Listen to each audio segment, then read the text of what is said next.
నాన్న, నాకేదైనా కష్టం వచ్చినా, సంతోషం వచ్చినా ఫస్ట్ మీకే చెప్పుకోవాలనిపిస్తది నాన్న.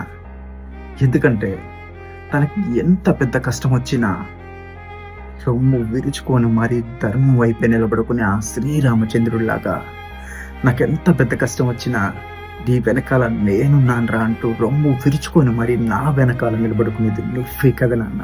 వెలుగు చీకటిలోన తోడై అందుకే మీకు చెప్పుకోవాలనిపిస్తుంది. వదిలే ఇంకా నా సంతోషం విషయానికి వస్తే చిన్నప్పుడు నాకు ఏది కావాలన్నా సరే అడిగిన వెంటనే దాన్ని నాకు తీసిచ్చి దాన్ని చూసి నేను మురిసిపోతుంటే నన్ను చూసి మీరే కదా నన్ను మురిసిపోయేవాళ్ళు.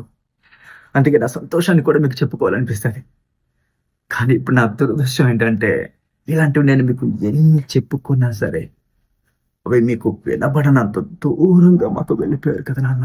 నాన్న నువ్వు నా ప్రాణం మనిన సరిపోదట మాట.